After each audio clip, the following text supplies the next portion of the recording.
Saudi अरब में driving को लेकर कुछ नए नियम लागू हुए हैं, जहां अब ड्राइविंग लाइसेंस लेने के लिए नागरिकों की उम्र कम से कम 17 वर्ष होनी चाहिए।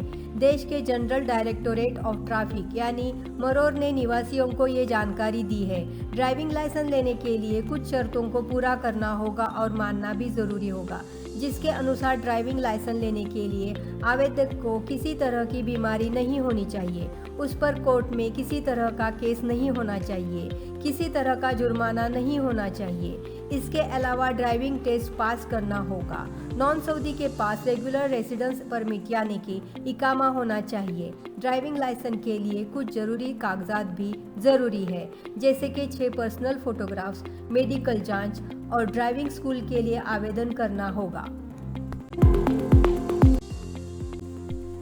यूएई में आपाक होकर पब्लिक प्लेस पर तमाशा करना आपके लिए खतरनाक साबित हो सकता है। पुलिस आरोपी को गिरफ्तार कर तुरंत कार्यवाही कर सकती है। इस तरह की हरकत कर सामाजिक नैतिकता और शांति का मजाक बनाना कानूनी जुर्म है। दुबई में ऐसी एक घटना सामने आ रही है, जिसकी वायरल हो जाने के बाद पुलिस ने आरोपियों को गिरफ्तार कर लिया है। पुलिस ने सभी आरोपियों को गिरफ्तार किया है जो आक्रामक विवाद में शामिल थे। आरोपियों का एक वीडियो तेजी से वायरल हो रहा है, जिसमें वो एक दूसरे के साथ आक्रामक व्यवहार और बदसलूकी करते और पब्लिक प्रॉपर्टी को नुकसान पहुंचाते दिख रहे हैं। अमेरिकी खुफिया एजेंसी CIA के प्रमुख बिल बर्सन ने श्रीलंका की मौजूदा आर्थिक स्थिति के लिए कर्ज जाल में फंसाने की चीनी कूटनीति को जिम्मेदार ठहराया है। उन्होंने कहा कि श्रीलंका चीन के दाव को समझ नहीं पाया और उसके जाल में फंस गया। श्रीलंका के इस गलतियों को अन्य देशों ने चेतावनी के रूप में लेना चाहिए। वहीं दूसरी ओर अब दिनेश गुणवर्धन श्रीलंका के नए प्रधानमंत्री बन गए हैं। राष्ट्रपति रानिल विक्रमसिंघे ने उन्हें प्रधानमंत्री नियुक्त किया है। 73 साल के गुणवर्धन को अप्रैल में पूर्व राष्ट्रपति गोटाबाया राजपक्ष के कार्यकाल के दौरान गृह मंत्री बनाया गया था। वह विदेश मंत्री और शिक्षा मंत्री के दौर पर भी अपने सेवाएं दे चुके हैं। विक्रम सिंह के राष्ट्रपति बनने के बाद प्रधानमंत्री पद खाली हो गया था। 6 बार प्रधानमंत्री रह चुके विक्रम सिंह ने बृहस्पतिवार को देश के 8वें राष्ट्रपति के दौर पर शपथ ग्रहण की थी। गुणवर्धन ने रानिल विक्रम सिंह ये दोनों सहपाठी रहे हैं। अब दोनों की श्रीलंका को आर्थिक संकट से उभारने की जिम्मेदारी है। अजमान क्रिमिनल कोर्ट ने 5 महिलाओं को बदसलूकी के आरोप में जेल की सजा सुनाई है। महिलाओं पर महिला पुलिसकर्मी और एक ऑन ड्यूटी पुलिस अधिकारी के साथ बदसलूकी का आरोप लगाया है। आरोपियों की उम्र 14, 15, 19, 20 और 43 साल बताई जा रही है। 19, 20 और 43 साल की महिलाओं को 3 साल की जेल और जेल के बाद देश निकालने की सजा दी गई है। इसके अलावा 14 और 15 वर्ष के आरोपियों को देश निकालने की सजा दी गई है।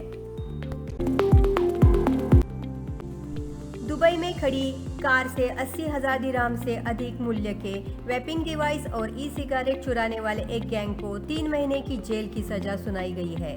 कोर्ट को बताया गया कि 20 साल के उम्र के 5 लोगों ने इंटरनेशनल सिटी में खड़ी एक कार ने सेंध लगाई और ई-सिगरेट के 19 बॉक्स और कंपनी के ड्राइवर के द्वारा छोड़ी गई 6,000 दिरहम की नकद चुराई।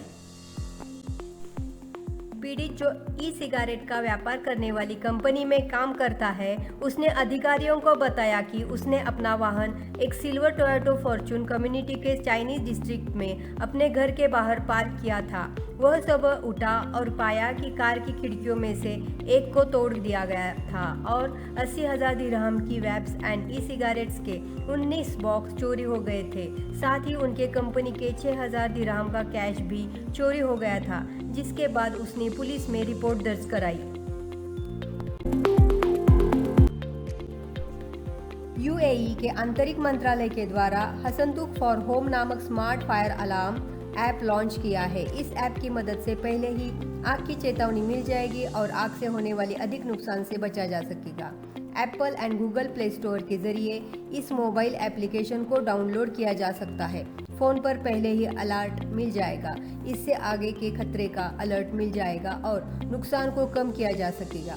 Major general Jassim Mohammed al Marzouqi, commander in chief of civil defence MOI ने कहा कि इसकी मदद से घटनाओं में कमी आई है। खासकर खाली पड़े मकानों में भी ये नुकसान से बचाता है। इसके अलावा उन सभी सुरक्षा एहतियात का पालन जरूरी है जो आग से बचने के लिए ज़रूरी है।